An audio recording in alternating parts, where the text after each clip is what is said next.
我就係嗰個喺你哋面前嘅時候好謙卑，但係離開你哋嘅時候就勇敢起嚟，而信裏面亦充滿疾言厲色嘅保羅。而家我以基督嘅溫柔和平親自勸你哋，唔好俾我去到你哋嗰度嘅時候，要用咁樣嘅勇敢嚟對待你哋。我諗我要用咁樣嘅勇敢嚟對待嗰啲指責我哋係意氣用事嘅人。我哋活喺世上，雖然表面上同世人冇分別，但喺屬靈戰場上，我哋卻唔係憑住人嘅血氣之勇。我哋作戰所用嘅武器，絕對唔係人嘅血氣之勇，乃係上帝無堅不摧嘅大能。佢要摧毀堅固嘅城壘，就係擊破一切反上帝嘅謬論，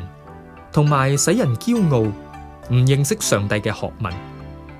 佢又將人嘅心意奪回，使人完全服從基督。我哋已經預備好啦，先等你哋完全信服主，我哋就要懲罰嗰啲唔信服嘅人啦。你哋只會睇表面咩？如果有人自信自己係屬於基督嘅，就應該諗一諗佢自己點樣屬於基督。我哋亦同佢一樣，係點樣屬於基督嘅。我為主賜俾我哋嘅屬靈嘅權柄稍微誇口，我並唔覺得慚愧，因為主賜我呢個權柄係用嚟造就你哋，而唔係用嚟毀壞你哋。我咁樣講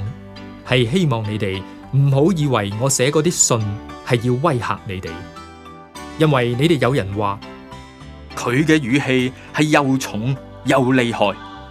但係佢本人卻係其貌不揚，言語粗俗。嗱，講呢番話嘅人要小心，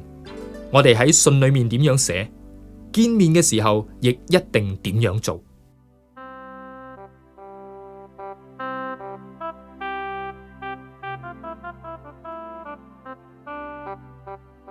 我哋當然唔敢同嗰啲自我吹噓嘅人並列相比，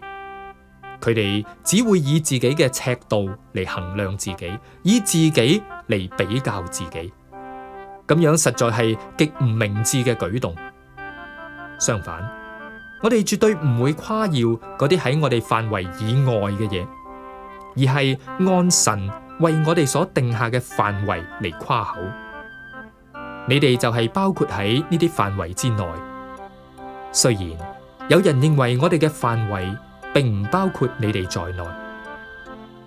其實將你哋包括喺裏面一啲都唔過分嘅，因為係我哋最先將基督嘅福音傳到你哋嗰度。我哋絕唔希望攞人哋辛勞嘅成果嚟誇耀自己，只盼望你哋嘅信心與日俱增。咁樣，我哋嘅範圍就因你哋而更加擴展，使我哋更廣泛咁將福音傳到去你哋以外嘅地方，而唔使喺人哋工作嘅範圍裏面坐享其成，藉以誇口。聖經話，要誇口嘅就當以主嚟誇口，因為上帝所接納嘅唔係自薦自吹嘅人，而係主所稱讚推舉嘅人。